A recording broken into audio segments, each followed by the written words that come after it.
17절 말씀.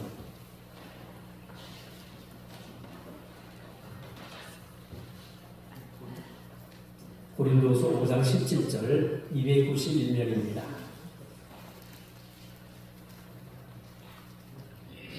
함께 같이 공독합니다. 그런즉 누구든지 그리스도 안에 있으면 새로운 피조물이라 이전 것은 지나갔으니 보라 새 것이 되었도다. 아멘. 네, 오후 예배 함께 예배드리게 돼서 반갑습니다. 맡김이든 조림이든 어떤 것이라도 무엇이든지 감사함으로 받으면 버릴 것이 없는 줄로 믿습니다. 오늘도 주님의 은혜가 오후 예배 시간 여러분들 가운데 함께 하시기를 축원합니다. 자, 여러분들이 얼마나 머리가 좋은지 한번 테스트 해보겠습니다. 저를 보세요. 다른 거 보지 마시고 저를 보시고. 자, 질문 들어갑니다. 이경숙 고사님께서 기도하시기 전에 앞에 불렀던 찬송가가 몇 장이었을까요? 저를 보시고 몇 장? 금방 불렀는데 몇 장? 그 말이요. 제가 여러분들이 물어보면 별로 대답을 안 하실 것 같아서 주고 적어놨어요. 몇 장이에요? 예, 436장. 솔직히 물어봅니다. 답을 몰랐다 하시는 분 손 한번 들어보세요. 야, 솔직하시네. 예, 가사는 알아도 몇 장인지 모르죠. 그게 정상입니다. 그래서 제가 정상식이잖아요. 예.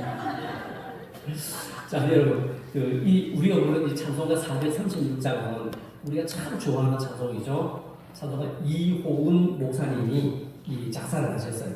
이호은 목사님 작사를 하셨는데 이호은 목사님은 저 이북의 평안남도 강동에서 태어나셨어요. 강동에서 태어나시고 감리고 혁성대학교와 함성대학교와 미국 낭함리교대학교 신학부를 졸업하고 한국으로 건너오셔서 귀국하셔서 후학 양성에 아주 온 힘을 쓰셨어요.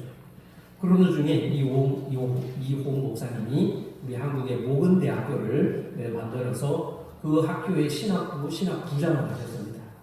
그래서 우리가 부르는 이 찬송가 436장은 1967년도에 어느 분이 작곡을 하셨어요. 이 찬송가를 작곡하신 분은 음악 공부를 되게 많이 하신 그 박사님이 계시는데 박태준 박사님이 1967년에 작곡하셨습니다. 여러분 436장 펴보세요. 아까 불렀던 436장. 자, 여러분 제목 폈어요? 제목 아래에 맨 왼쪽에 보면은 이호은 1967년 있죠?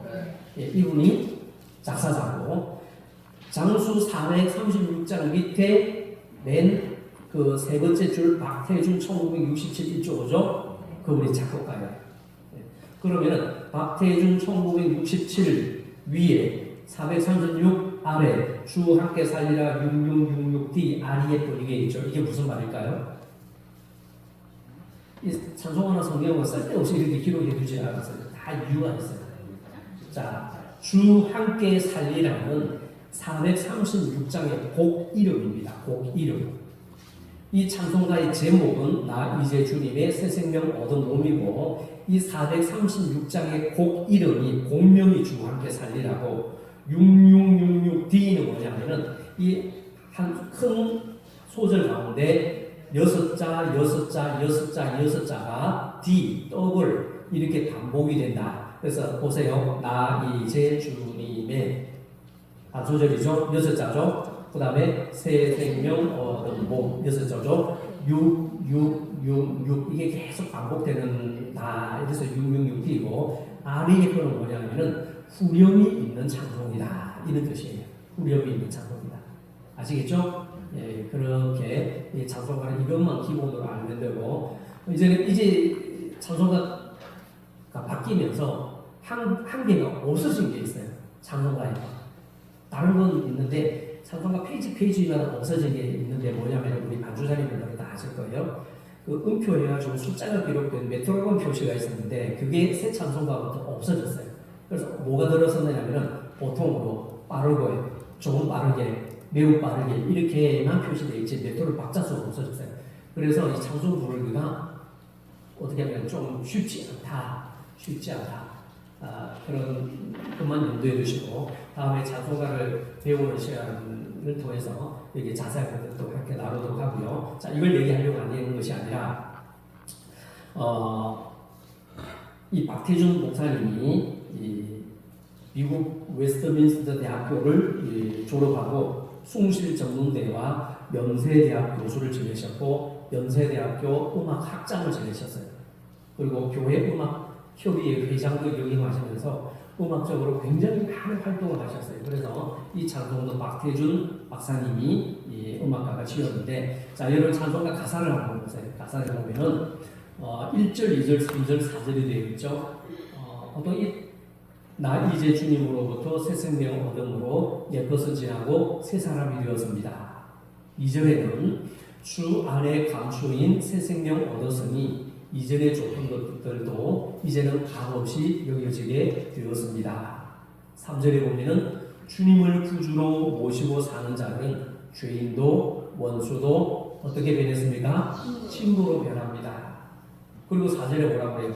주님 따라가는 길 아무리 험하고 멀어도 나는 주님 모시고 영원히 찬송하며 살겠습니다. 이런 고백으로 찬송을 지었어요. 자, 우리가 특히 주목해볼 가사는 3절 가사입니다.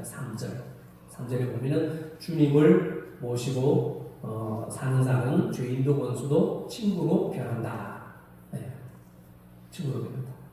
자, 그래서 주님을 마음에 영접함으로 새 생명을 얻은 자의 삶에는 어떤 변화가 일어날까? 우리가 오늘 이 시간 세 가지를 생각해 보는데, 첫째는 뭐냐면 이전에 좋아 보이는 이전에 좋던 것들이 이제는 값없이 보입니다. 대표적으로 누구를 우리가 꼽을 수 있어요? 이전에 좋았던 것, 이제는 다 배설물로 여긴 사람이 누구죠? 네, 바울입니다. 바울. 그래서 1절 간사에 보면은 나 이제 주님으로부터 새 생명 얻은 몸이 되었고 옛것은 지나고 새 사람이 되었습니다. 원수도 친구로 변했습니다. 그래서 사울이 다메섹 도상에서 예수님을 만나고 변화가 되었죠. 그래서 사울이 바울의 이름까지도 고치면서 바울이 빌립보서 3장 8절 9절에서 이렇게 성경 통해 우리에게 말씀하고 주님 앞에서 이렇게 고백합니다. 뭐라고 하냐면 세상의 모든 것을 내가 해로 여김은 내 주 예수를 아는 지식이 가장 고상함을 인합니다. 내가 그를 위하여 모든 것을 잃어버리고 배설물로 여김은 그리스도를 얻고 그 안에서 발견되려 함이니라. 아멘. 세상의 모든 것들로 뭘로 여겼다? 해로 여겼다. 그래서 예수 그리스도를 아는 지식의 가장 고상함으로 인해서 내가 다른 것을 다 잃어버리고 다른 것을 다 배설물로 여겼다. 나는 오직 예수 그리스도 안에서 다시 살고 예수 그리스도 안에서 다시 얻기를 원한다. 이런 고백입니다. 바울의 고백만 들을까요? 우리의 고백도 역시 마찬가지입니다. 우리는 예수님을 믿기 전에는 세상에 돈, 쾌락, 명예, 세상 지식, 세상 일로 그것을 제일로 여기며 살았습니다. 제일로 여기며 살았죠. 그러나 우리가 주님을 알고 주님을 나의 구주로 믿고 신앙을 해서 새롭게 된 사람들은 예수님을 믿는 기쁨이 최고라는 것을 알았습니다. 할렐루야. 예수 그리스도밖에 우리의 자랑이 없어요. 예수 그리스도 아는 지식 외에 우리를 다른 지식은 좀 부족해도 돼요. 그래서 우리가 주님 앞에 나아가 예배하는 것을 제일로 여기며 살아야 합니다. 그리스도인들은 예배를 최고로 여겨야 돼요. 제가 오전에도 말씀드렸습니다만은 예배 신학자인 신정통주의 칼마르터라는 신학자가 예배에 대해서 뭐라고 그랬냐면은 예배는 이 땅을 살아가는 우리 인간이 가장 중요한 것이고 가장 최고의 것이고 가장 가치 있는 것이고 가장 긴급하게 해야 할 일이 예배라고 말했습니다. 할렐루야. 이 말에 반박할 수 있는 분 계셔요? 우리의 최고의 가치는 하나님께 예배드리고 있습니다. 믿으시면 아멘. 예. 그래서 하나님께서 우리의 예배를 통해서 만나주시는 거예요. 저번에 말씀드렸죠. 예배는요, 이 리처리라고 하는 이 50들이 많이 해서 순서들이 많이 있는데 그 순서들을 두 부분으로 딱 나눕니다. 어떻게 했다냐? 우리가 하나님께 드리는 부분이 있고 하나님 우리에게 주시는 부분이 있습니다. 자, 우리가 드리는 것들은 어떤 것들이 있어요? 찬송을 드립니다. 기도를 드립니다. 예물을 드립니다. 또 뭘 드려요? 이거 말고 드리는 거 없어요? 네. 마음을 드립니다. 정성을 드립니다. 뜻을 드립니다. 시간을 드립니다. 몸을 드립니다. 다 드리는 거예요. 이 많은 것들을 드리기 위해서 우리가 뭘 해야 돼요? 준비가 필요합니다. 그래서 예배는 준비입니다. 우리가 월요일부터 주일까지 7일 동안 다 예배를 드리는 이 삶의 예배를 드리지만은 특별히 주일은 주의 날이기 때문에 이 주의 날을 온전히 드리기 위해서 우리가 월요일부터 토요일까지 준비하는 삶을 살아가야 됩니다. 준비하는 삶. 몸으로, 시간으로, 마음으로, 정서로, 뜻으로, 예물로 그렇게 다 준비를 하나님께 올려드리는 겁니다. 그러면 하나님께서 우리 같으면 이것을 받으시고 뭘 주셔야 돼요? 응? 자, 여러분들 표현대로 복을 주십니다. 우리 성경에서 그 주보의 리첼대로 말하면은 뭘 주시죠? 말씀을 주십니다. 그리고 은혜를 주십니다. 평강을 주십니다. 이 등등 하나님 우리 주시죠. 그래서 우리가 드리는 것과 하나님 주시는 것 여기에 스파크가 팍 일어나는 거예요. 이게 뭐냐? 만남이라는 겁니다. 그래서 따라서 예배는 하나님과 만납니다. 할렐루야. 그래서 나와 하나님의 만나는 예배입니다. 누가 그랬잖아요. 우리의 만남은 예, 우연이 아니에요. 우연이 아니라 뭐예요? 하나님의 선물이다. 하나님의 은혜다. 저 불교에서는 옥기만 설쳐도 뭐예요? 옥기만 설쳐도 인연이라고 그러죠. 인연이 아니라 인연. 그렇죠? 근데 우리는 옥기만이 아니라 그냥 저 아프리카에서도 한국에서도 살아 숨지는 것 자체가 하나님의 은혜다. 하나님의 선비요 하나님의 은혜다. 그래서 사람이 만남을 가지는 데서 가장 신비한 만남이 두 가지가 있는데 하나님과 나와의 만남이고 또 하나의 어떤 신비한 만남이 있어요. 어떤 만남? 그렇습니다. 부부의 만남이 신비한 만남입니다. 네가 나를 모르는데 내가 너를 알겠느냐? 그 남남이 만난 거예요. 여러분 우리나라 다문화 가정이라고 그러죠. 다문화 가정 다른 뭐 필리핀 사람, 홍콩 사람 만나서 결혼해서 그게 다문화 가정이 아니라 여러분들이 다문화 가정이에요. 어릴 때부터 문화가 다르고 4대, 5대 할아버지, 할머니, 어머니, 아버지 밑에서 문화가 다르고 그런데 나는 여자의 문화가 다른 이 문화가 다른 두 사람이 만나서 다문화 가정을 이루어서요. 그럼 이 다문화 가정을 이루어잖아요. 그럼 이해하며 살아야 돼요? 오해하며 살아야 돼요? 이해하며 살아야 돼요. 이해하면서 품어주고 아껴주고 사랑하며 살아야 돼요. 말이 안 통해요. 다문화 가정은 말이 안 통해. 생각이 안 맞아요. 마음이 안 맞아요. 그죠? 부부가 그렇잖아요. 그래서 남자야 여자와 이 피 끓는 사람은 고작 길어봐야 인연. 생리적으로 의학적으로. 막 연애하는 뜨거운 감정으로 만나서 결혼해서도요. 길면 3년이에요. 길면 3년. 그래서 부부가 처음에는 알콩달콩 생활하죠. 그 이후에는 알콩달콩이 만약 어떻게 변하는지 아세요? 덜컹덜컹. 네, 싸웁니다. 왜 싸울까요? 우리 뇌에 도파민이 익숙해지면은 이 도파민이 안 생기게 되잖아요. 익숙해짐으로써 안정감을 느끼기 때문에 흥분되고 즐거워하고 막 생기는 이런 모습이 없대요. 그래서 부부가 남자와 여자가 만나서 눈이 멀어서 눈에서 밖에 번쩍번쩍 나는데 이게 한 2년 지나면은 뭐 같은 방에서 하죠. 이래 해도 막 웃고 그저 남자는 여자 앞에서 그냥 이래도 별 신경 안 하는데 아내가 남편에서 예쁜 소리 내도 막 남자가 낄낄낄 웃고 그러잖아요. 여자는 부끄러워하고 남의 이야기가 우리 얘기했어요. 그런데 이제 여러분들도 그러잖아요. 어때요? 서로 살다 보면 남편은 아내에게 익숙해지고 아내는 남편에게 익숙해지고 그러면서 어떻게 돼요? 무덤을 향해서 가는 거예요. 무덤을 향해서 무덤덤해지는 거예요. 그러면서 이런 삶을 살아가는데 그럴지라도 우리가 예수 그리스도 안에서 살아가는 삶은 이래서는 안 된다는 거예요. 하나님 앞에서는 에베소 교회가 첫사랑을 회복해 나가야 된다라는 그 우리가 말씀을 늘 듣는데 주님 앞에서 늘 설레는 마음을 가지고 있어야 됩니다. 설레는 마음. 그래서 주님을 영접한 마음에는 새 생명을 얻은 자의 삶에 있어서 어떠냐? 하늘의 은혜와 평화를 맛보며 살아가는 거예요. 2절 가서에 보면 주님 안에서 새로워지고 달라지니까 늘 살아가는 삶이 무덤덤한 것이 아니라 어때요? 하늘의 은혜와 평화를 맛보며 살아가고 새 생명 얻은 자로서의 기쁨 가운데 살아가다라는 거죠. 할렐루야. 그래서 2절 가사에 보면 2절 가사 볼래요? 주 안에 감추인 새 생명 얻으니 이전에 줬던 것들도 이제는 값없이 여기게 되었다. 이렇게 찬양합니다. 주님을 알고 주님을 나의 구주로 믿고 신앙 안에서 새롭게 된 자들은 예수님을 믿는 기쁨이 최고라는 것을 알았어요. 그래서 주님 앞에서 예배가 제일 주로 살아가는 예배. 사람의 제1되는 목적이 무엇입니까? 그렇죠. 하나님을 영화롭게 하고 그를 영원토록 즐거워합니다. 이것이 우리 소위 문답의 제1번, 제1문학 제1첫 번째라거든요.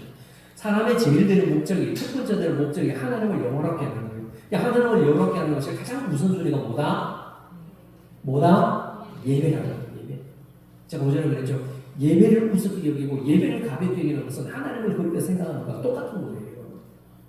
예배 가운데 주의 영광이 임재하시는 거죠.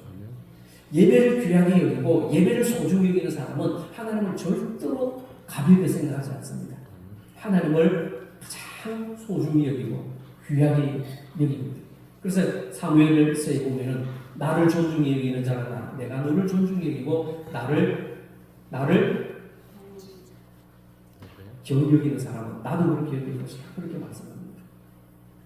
여러분 사도 바울은요 하나님의 은혜로 전적인 은혜를 그 평강을 맛본 후에 로마서 1장 7절 필두로 성경에서 전체를 통해 이렇게 강조합니다. 뭐라고 하냐면은 하나님 우리 아버지와 주 예수 그리스도로부터 은혜와 평강이 너희에게 있을지어다. 아멘. 예.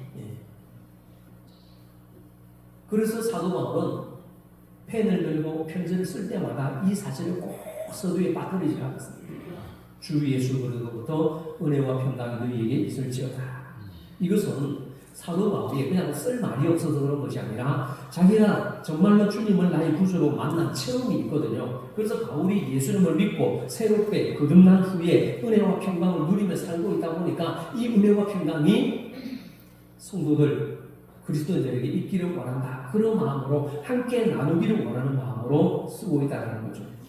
이뿐만 아니라 사도 요한 역시 요한복음 14장 27절에서 주님의 마음을 이렇게 대변하며 성경 통해 말씀합니다. 뭐라고 하냐면 평안을 너희에게 끼쳐주니 곧 나의 평안을 너희에게 주노라. 내가 너희에게 주는 것은 세상에 주는 것과 같이 아니하리니 너희는 마음에 근심하지도 말고 두려워하지도 말라. 아멘. 주님의 말씀을 성경 통해 우리에게 이렇게 전해주고 있습니다.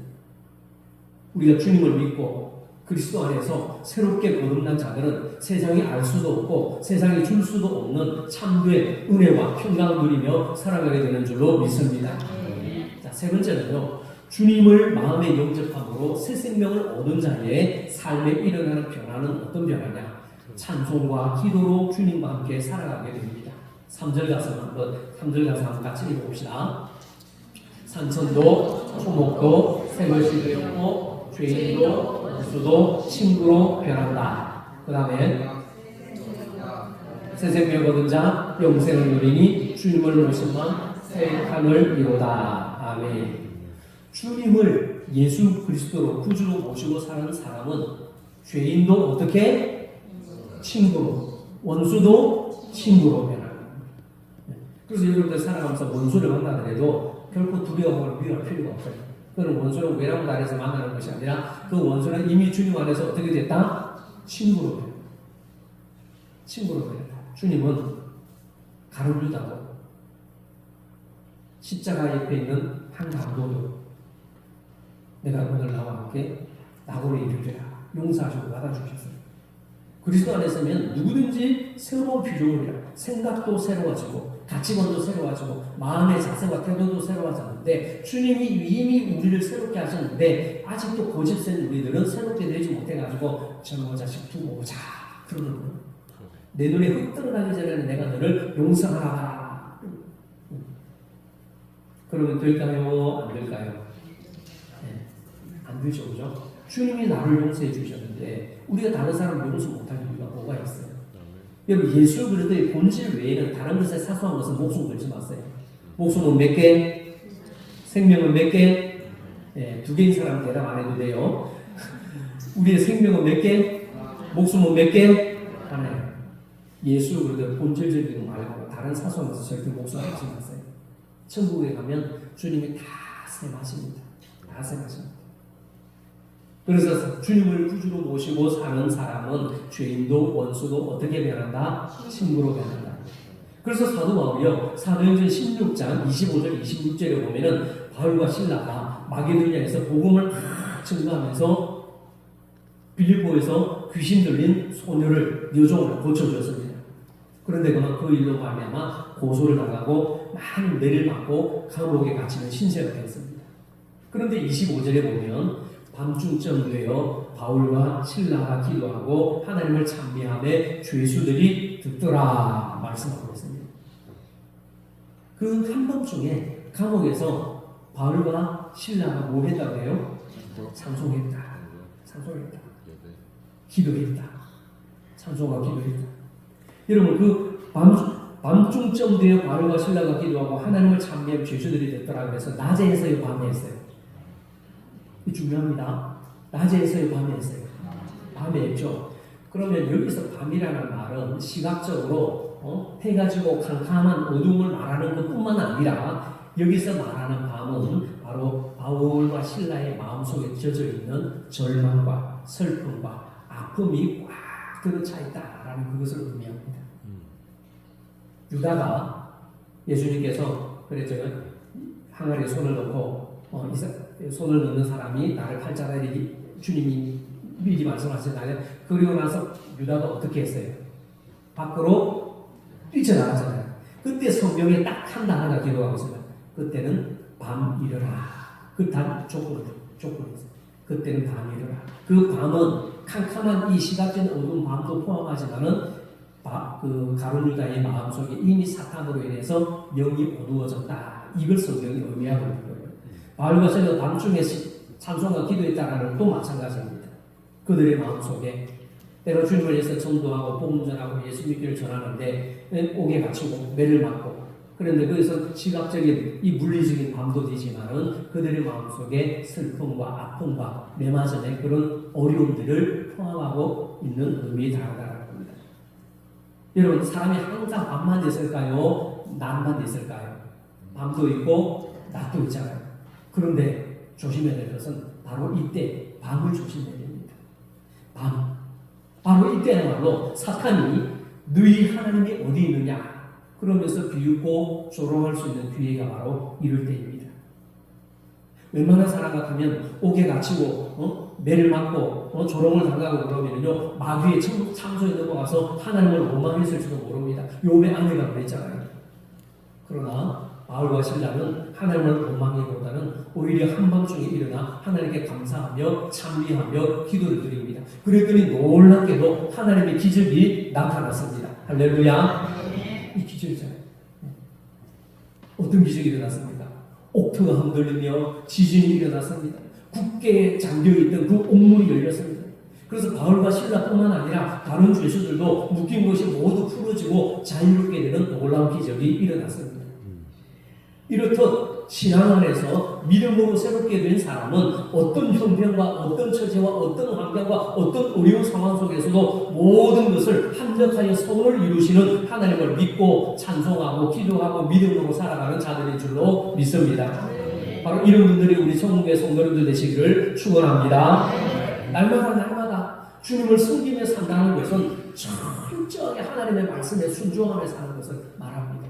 주님을 섬깁니다. 주님을 예배합니다. 이런 것은요 하나님의 말씀에 순종한다는 것과 똑같은 말입니다. 인간적으로 계산하거나 셈하지 않고 자신의 경험으로 판단하지 않고 오직 순전한 마음으로 오직 하나님의 말씀을 믿고 나가는 거죠. 여러분 우리가 갈 바를 알지 못하고 보이지 않는 앞날로 인해서 근심하거나 두려워하지 마시길 바랍니다. 하나님께서 우리의 갈 길과 우리 앞길을 인도해 주신다는 것을 믿으시기 바랍니다. 우리는 당장 내 눈앞에 보이지 않고 내일을 알 수 없기 때문에 무슨 일이 일어날 할지를 모르기 때문에 걱정하는 것이지 하나님의 시간표 속에는요 우리의 인생이 다 계획되어 있습니다. 할렐루야. 두려워하지 마세요. 그래서 합력할 손을 이루셔서 좋은 것으로 채워주시길 원하시는 것이 우리 하나님의 지각이시고 지혜이시고 하나님의 예비하신 은총인 줄로 믿습니다. 그래서 3절 가사처럼 주님만 의지하고 여러분 오늘도 내일도 주님과 함께 살아가는 성도님들 되시기를 축원합니다. 자, 그러면 이 찬송가 몇 장이라고 했어요? 금방 이 찬송가. 그렇죠. 이제 기억하시네요. 자, 우리 436장 금방 불렀던 찬송. 나 이제 주님의 새 생명 얻은 몸. 어떤 몸? 새 생명 얻은 몸. 이제 여러분, 저와 여러분은 새 생명 얻은 몸이에요. 예수 그리스도의 그 십자가의 뜨거운 그 보혈, 뜨거운 그 피로 말미암아 우리가 수혈받아서 수혈. 다시 살아났어요. 그래서 여러분 잊지 마세요. 나는 예수 그리스도의 십자가의 보혈로 수혈받는 존재다. 그래서 우리는 덤으로 살아가는 인생이 덤으로 살아가는. 감사하며 사시기 바랍니다. 자, 불평 끝, 원망 끝, 시비 끝. 감사하며 은혜 가운데 만족하며 살아가면서 새 생명 얻어놓음으로써 기뻐하고 즐거워하며 감사하며 살아가는 우리 청원의 식구들 되시기를 축원합니다. 자, 이어서 이 찬송가 436장 우리가 박수치며 심차게 불러보고 또 이어서 다른 찬송도 같이 부르겠습니다.